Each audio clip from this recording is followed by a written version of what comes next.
নিজের পেটটা কোনো মতে চালায় নিতাম, কিন্তু বিবি বাল বাচ্চা সে তো কি করবো, এদের ভালোবাসায় বাধ্য হয়ে বাইক চালাইতে হয়। কিন্তু এই যে ভালোবাসাটা অস্তিত্ব লাভের পরেই হলো বা সম্পর্ক হওয়ার পরেই হলো, কোন বাড়িতে যখন নতুন জামাই সম্পর্ক হয় তখনই শ্বশুর শাশুড়ির দিলে তার মহব্বত কাটতে থাকে।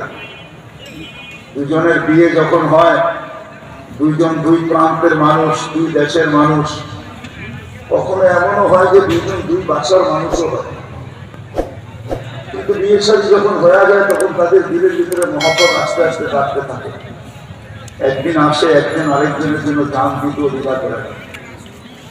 কিন্তু আমাদের ভিতরে আল্লাহ যে নবীজি পাঠাইলেন, অস্তিত্বের আগে তার টঙ্কা সারা জগতে বাঁচতেছিল। আল্লাহর সৃষ্টির ভিতরে আমি কয়েকটা আপনাদেরকে দেখায় একান্ত করবো। রাত পড়া 11টার উপরে বাঁচতে চলছে, 11:30 লক্ষ্য করবো না, 12টার ভিতরে পরিসমাপ্তি ঘটাইতে চেষ্টা করব। আমাদের নবীজির ডঙ্কা কিন্তু জন্মের সৃষ্টির আগের থেকে, জন্মের আগের থেকেই বাঁচতে ছিল। এরকম কোন কিতাব ছিল না, এরকম কোন নবী ছিল না, এরকম কোন রসুল ছিল না যার মুখে আমাদের নবীজির আলোচনা ছিল না। এটা তো সৃষ্টির আগের থেকে। আল্লাহ কোনো কিছু সৃষ্টি করেন নাই, তখন থেকে আমাদের নবীজির ডঙ্কা বাঁচতে ছিল। আল্লাহ দুইটা সেমিনার করছিলেন, যেরকম আজকে আপনাদের এখানে সেমিনার। একটা সেমিনারে আমরা সবাই ছিলাম। আল্লাহ প্রশ্ন করছিলেন আলাস্তু বিরাব্বিকুম, আমরা বলছিলাম ক্বালু বালা। আরেকটা সেমিনারে আমরা ছিলাম না, শুধু আল্লাহ ছিলেন, সমস্ত নবী রসুল ছিল, আল্লাহ বক্তা ছিলেন, দর্শক নবী রসুলরা ছিলেন, আর আলোচ্য বিষয় আমাদের নবীজির ডঙ্কা ছিল। ডঙ্কা বোঝেন? আমাদের নবীজির প্রশংসা ছিল, শান ছিল, শান।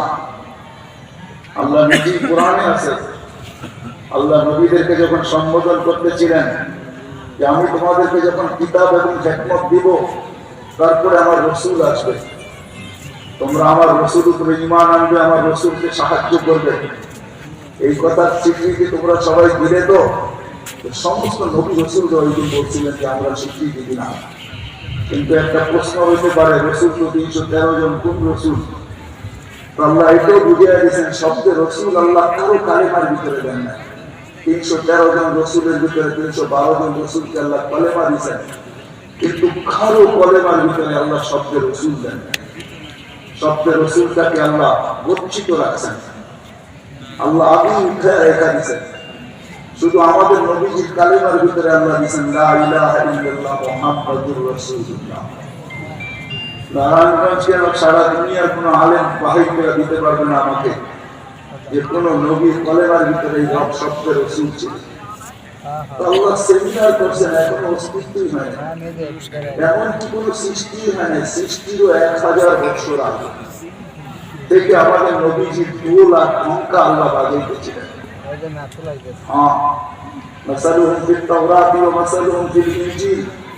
কোন কিতাব এরকম আসে না, কোন নবী রসুল এরকম আসে না যিনি আমাদের নবীজির ঘন্টা না বাজাইছেন। বুঝানোর জন্য বলতেছি, দানিয়েল আলাইহিস সালাম একজন নবী ছিলেন।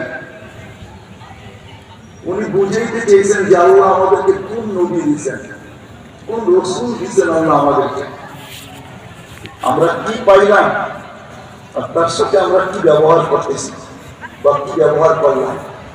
ওই রসুল দিয়েছেন আমাদেরকে আল্লাহ, যার হাতের ছোঁয়া না। দানিয়েল আলাইহিস সালাম জানতেন ওই রসুলের হাতের ছোঁয়া আমার মসজিদে ঢুকবে না। উনি আল্লাহর কাছে দোয়া করছেন, আল্লাহ আমি রসুলের হাতের ছোঁয়া চাই না, কেন এটা কবুল হবে না, কমসে কম উম্মতের হাতের ছোঁয়া হলো আমাকে দেন। উনি শুধু আমাদের হাতের ছোঁয়া চেয়েছেন, উম্মতের হাতের ছোঁয়া।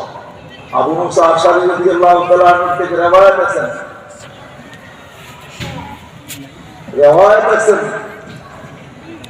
যে আবু মুসা আশআরী রাদিয়াল্লাহু তাআলা আনহু সাহাবায়ে কেরাম ওনাকে কাফন পরায় দাফন করেছেন। মুসা আলাইহিস সালামের সামনে যখন আল্লাহ রাসূলের ঢঙ্কা বাজাইতেছিলেন, তো ফাতারাত তাওরাত, উনি তোমার কিতাবকে, যে কিতাব আল্লাহ নিজের হাতে রেখেছে, ওটাকে সাইড করে দিয়া বলতেছে, আল্লাহ আমি নবী হইতে চাই, আমাকে উম্মত বানায় দেন, যথেষ্ট। বুঝানোর জন্য বলতেছি, নবীর চেহারা দেখা তো দূরের কথা, উনি আল্লাহকে কোন পর্বে বলছিলেন, আল্লাহ এই উম্মতের চেহারা আমাকে একটু দেখায় দেন। আল্লাহ বলছে সম্ভব না, কেননা এই উম্মতকে আমি শোপিজে, এই উম্মত শোপিজ, আমি শোকেজে সাজায় রেখেছি। তুমি অনেক আগে চলে আসছো, এদেরকে দেখা যাবে না। তো বলছে আল্লাহ দেখতে পারবো না, ঠিক আছে, কিন্তু একটু আওয়াজ তো শুনতে পারি। তখন আল্লাহ আমাদেরকে আহ্বান করছিলেন, ইয়া উম্মত মুহাম্মদ। আহ্বান করতে দেরি, আমরা সারা দিতে দেরি করি না। আর আমাদের সারাটাও এমন শব্দ ছিল, মুসা আলাইহিস সালামকে তাক লাগায় দিয়েছে। আমরা সারা দিছিলাম লাব্বাইক আল্লাহুম্মা লাব্বাইক লাব্বাইক ওয়া সাআদাইক। আল্লাহ জিজ্ঞাসা করছে, মুসা কিরকম শুনলা? মা আসামি তো আহসানা মিনহু, এত সুন্দর আওয়াজ তো কোনোদিন শুনি না। তো বলছে আল্লাহ শুধু আওয়াজ না, এত সুন্দর বাক্যে কেউ, এত সুন্দর ভাষায় জন্ম, এত সুন্দর ভাষা দিয়ে কেউ জবাব দিতে পারে, এটা আমার জানা ছিল না। এত সুন্দর ভাষায় জবাব, লাব্বাইক আল্লাহুম্মা লাব্বাইক লাব্বাইক ওয়া সাআদাইক। আল্লাহ বলে, মুসা তোমার যখন পছন্দ হলো, তাহলে শুনো, আজকের থেকে নির্ধারিত যে আমার ঘরের জিয়ারতে আসবে, উমরায় আসুক আর হজে আসুক, ইহরাম করার পরে সর্বপ্রথম যে শব্দ ব্যবহার করবে, আমাকে ডাকবে, আজকের থেকে এই শব্দ শিরুধার্য। সে এই শব্দ দিয়ে আমাকে ডাকবে, লাব্বাইক আল্লাহুম্মা লাব্বাইক। আমাদের ডঙ্কা অনেক আগের থেকে বাঁচতেছে। চলেন আমি শর্টে আপনাদেরকে নিয়ে আসতেছি। আল্লাহ রসুলের একটা হলো জন্ম, জাত, তার অস্তিত্ব, আর একটা হলো তার ক্যারিয়ার, তার জিন্দগি, জীবন, আদর্শ। আল্লাহ রসুলের জন্ম, অস্তিত্বই একটা সুগ্রামের সুগ্রাম ছিল। আমরা পেটে আসতে গেলে তার শরীর দুটা সুগ্রাম বাকি হইতে দেরি। আমরা যখন ঘরের থেকে বাহির হইতে পারতো না, কেননা আরবের প্রচলন ছিল বিধবা মহিলা কোনদিন খুশবু লাগাইতে পারবে না, বিদায় আমরা ঘরের থেকে বাহির হতো না। কিন্তু বাহির না হলে কি হবে, খুশবু তো আর কোনো জায়গায় আবদ্ধ রাখা যায় না। সুগ্রাম চতুর্দিকে মক্কায় ছড়াইতে শুরু করছে সুগ্রাম। সবাই নাকে যখন দেখতে শুরু করছে, তো মক্কার ভিতরে কানা ঘোষা শুরু হয়ে গেছে। আব্দুল মুত্তালিবের পুত্রবধূ বিধবা, সে সুগ্রাম লাগায় তো লাগাই কি করে? আর এটা তো কোনো এই জগতের সুগ্রাম না, এই সুগ্রাম সে পাইতো থাকতে। আব্দুল মুত্তালিব জিজ্ঞাসা করছে, বেটি নাকান তো কাটা গেল, আমি সর্দার, যেদিকে যাই সবাই আমার দিকে তাকায়, কেমন ভাবে জানি। আবার কেউ কেউ প্রশ্ন করে, তোমার পুত্রবধূ কোত্থেকে নিয়ে আসলে? যার সুগ্রাম বাহির হইতে পারে না, রাস্তায় বাহির হইলে সুগ্রাম ছড়াইতে থাকে। তো নিজে পুত্রবধূকে জিজ্ঞাসা করতে পারে না, স্ত্রীর মাধ্যমে জিজ্ঞাসা করতেছে যে তোমার পুত্রবধূকে জিজ্ঞাসা করো, সে প্রত্যেকেই সুগ্রাম ব্যবহার করে, সে রাস্তা দিয়ে বাহির হয়, পুরা পাহাড় কেন, মক্কা কেন, চতুর্দিকে সুগ্রামে মোহিত হইতে থাকে। সবাই আমাকে বিরক্ত করতেছে। তো বলতেছে, শোনো, আমিও তোমাকে বলবো বলে ভাবছিলাম। আমরা যখনই গোসলখানার থেকে বাহির হয়, আমি ঢুকি, মনে হয় যেন গোসলখানাকে সুগ্রাম দিয়ে প্যাক করে রাখছে। আমি জিজ্ঞাসা করবো, কিন্তু ভাবতে লজ্জায় জিজ্ঞাসা করতে পারতেছি না যে একটা স্বামী হারা পুত্রবধূ, স্বামী নাই, বড় দুঃখী, আমি তাকে জিজ্ঞাসা করবো কি করে? চলো দুইজনে মিলেই জিজ্ঞাসা করি। আমি এনাকে ডেকে জিজ্ঞাসা করতেছে, বেটি জিজ্ঞাসা করার ছিল না, কিন্তু সমাজে মুখ দেখাইতে পারতেছি না, তোমার এই শরীর থেকে সুগ্রাম কি করে বাহির হয়? সুগ্রাম ছড়াই কি করে? তুমি কোত্থেকে খুশবু আনো, সুগ্রাম আনো আর লাগাও, যে তুমি বাহির হলে চতুর্দিকে মোহিত হইতে থাকে। তো আমেনা ওইখানে থুতু নিক্ষেপ করে আর বলে, আমার শরীর থেকে না, থুতু মারতে দেরি, সুগ্রাম তুফানের মতো বাহির হইতে দেরি হয় না। আমার সুগ্রাম শরীরে না, শুধু আমার এই থুতুতে পর্যন্ত সুগ্রাম। আমার সুগ্রাম আমার না, প্যাকেটটা সুগ্রাম, প্যাকেটটা আমার বলার ছিলাম না, তোমরা বাধ্য করতেছো। যেদিন পেটে আসছে, ওই দিন তো ঘরের দেওয়াল পর্যন্ত আমাকে সালাম দিতেছে, তোমাদের থুতু ফোনের বাবুর কোন পর্যন্ত আমাকে সালাম দিতেছে। আম্মা আমি বাহির হইতে দেরি, আমাকে ছায়া করতে দেরি করে না। আমি উত্তপ্ত বালুতে পানিতে দেরি, মা ঠান্ডা হইতে দেরি করে হয় না। মা আমি উত্তপ্ত পাথরে পানিতে দেরি, মা ঠান্ডা হইতে দেরি হয় না। আমি বাহিরে বসে থাকি, আকাশে তারাগুলো এসে আমার সালাম দেয়। মা যেদিন পেটে আসছে ওই দিন 12 জন রসুল এসে আমাকে সালাম দিছে। ওই রাত্রে এসে মা আমাকে মারিয়াম, মা আমাকে আসিয়া, মা আমাকে উস্তা মুসা কুলসুম তিনজন এসে আমাকে মালা পড়ায় গেছে যে দুজাহানের বাদশা তোর পেটে চলে আসছে। মা শুধু এইখানেই থাকবে না, আমি যখন বাকি হই তো বাবুর করা পর্যন্ত আমাকে সালাম দিতে থাকে। কুয়ার পাশে যখন যাই মা, তো আমাকে আর রশি দিয়া ওই দিনের পর থেকে আজ পর্যন্ত রশি দিয়া পানি উঠাইতে হয় না। আমি কুয়ার পাশে যাইতে দেরি, কুয়ার পানিগুলো উছলায় উপরে আসতে দেরি করে না।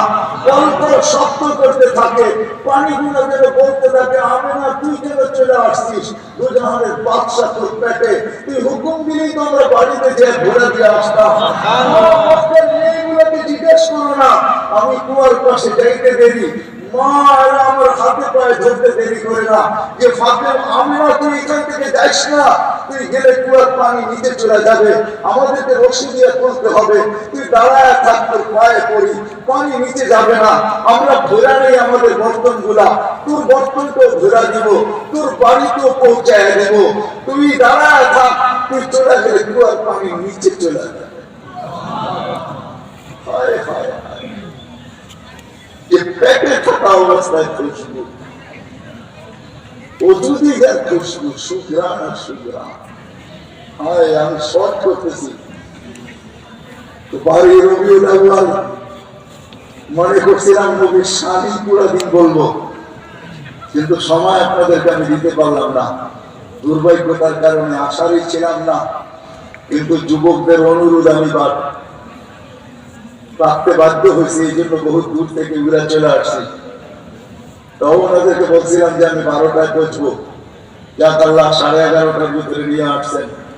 যেদিন দুনিয়াতে পা রাখতেছিলেন শেফা আব্দুর রহমান ইবনে আউফ রাদিয়াল্লাহু তাআলা আনহুর আম্মা ছিলেন তাই, যখন দুনিয়ায় আসতেছিলেন উনি নিজে বলতেছিলেন আমার হাতে হাজারো বাচ্চা, শত বাচ্চা আসছে এই মক্কা, কিন্তু এই বাচ্চা যখন আসতেছিল দুনিয়াতে কান্নাল মিসকা ইয়াফুর, চতুর্দিকে সুগ্রামে মোহিত করতে করতে আসতেছিল। শরীরে একটা ময়লার কণাও ছিল না, মখতুনা কে জানি মার পেটের ভিতরে মুসলমানি করায় দিয়েছেন, কে জানি মখতুয়া সুররা নাবি মার পেটের ভিতরে কেটে দিয়েছেন, একটা বালুর কণা পরিমাণ ময়লা ছিল না। আমরা তাকাইতেছিলাম আর ভাবতেছিলাম এটা কেমন বাচ্চা, চাদরের উপরে রাখতে দেরি, ডান দিক হয়ে উঠা বসা সেজদা যেতে দেরি করেন নাই।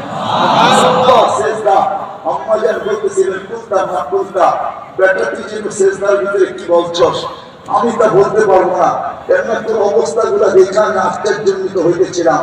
তারপরে সেজদার থেকে যখন আত্মাইয়াতের চূড়াতে উঠা বসে শাহাদাত আঙ্গুলি উঠাইতে দেরি, সুবে সাদেকের সময় ছিল, চতুর্দিকে অন্ধকার ছায়া ছিল, বলে তুই শাহাদাত আঙ্গুলি উপরের দিকে উঠাইতে দেরি, তানাব্বারাত দুনিয়া কুল্লাহ, সমগ্র জগৎটা যেন আলোতে আলোকিত হয়ে গেছে। তারপরে যেন তুই কি বলছস আমি বলতে পারবো না। তারপরে স্বাভাবিক হয়ে শুয়ে পড়ছিস, তোকে দৌড়ে আছে আমি কোলে নিছি, কোলে নিতে দেরি, ঘরের ছাদ ফাটতে দেরি হয় না, কুয়াশা ভিতরে ঢুকতে শুরু করছে, একটু পরে উপর থেকে আওয়াজ আসছে তাই কি গুহা থাকতিস, এই বাচ্চাকে তাড়াতাড়ি গায়েব করো। যখন অস্তিত্ব ছিল না আমরা ঢঙ্কা চোখ বাজিয়েছি, কিন্তু এখন অস্তিত্ব যখন চলে আসছে তাড়াতাড়ি গায়েব করো। তুফু মাশারিকাল আরদি ওয়া মাগারিবাহা, সমগ্র জগৎকে ঘুরে নিয়ে আসো, যেন সমগ্র জগৎ কোন সৃষ্টি যেন এই 2 মিনিটের বাচ্চার ব্যাপারে 3 মিনিটের সময় এই কথা না বলতে পারে যে আমরা একে চিনি না, সবাই যেন একে চিনে, বিসুরাতিহি তার রূপ দেখে যেন তাকে চিনে, অবিস্মিহি তার নাম দেখে নামের উপরে যেন চিনে, অবিনাতিহি তার গুণাবলী দেখে যেন তাকে চিনে। বলে গায়েব করে দেওয়া হলো, উপর থেকে আওয়াজ আসলো আরিজু আলাইহি কুল্লা রুহানি, সমস্ত রুহানি জগতের জিনিস এই বাচ্চার সিনার ভিতরে ঘটতে থাকো।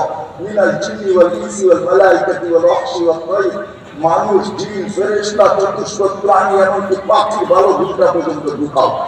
তারপরে আওয়াজ আসলো 20 নবীর 20টা গুণ ঢুকাও এর ভিতরে। আমি তর্জমা করবো না, ওলামাদের থেকে তর্জমা জেনে নেবেন। 20টা নবী 20টা গুণ ঢুকা। আতুরু খুলুকা আদম, মারিফাতা শীশ, সুজাআতা নূহ, খুল্লাতা ইব্রাহিম, লিসানা ইসমাঈল, রিদা ইসহাক, ফাসাহাতা সালেহ, হিকমাতা লূত, বুশরা ইয়াকুব, জামালা ইউসুফ, صبر أيوب، طاعة يونس، جهاد يوشع، صوت داود، حب دانيال، وقار إلياس، هدى عيسى، قوة موسى، هيبة سليمان، وعلم الخضر। 20 নবী 20টা গুণে সিনার ভিতরে ভরা। আওয়াজ আসলো নবী তো 20 জন না, 16 লক্ষ নবী, 312 জন রাসূল।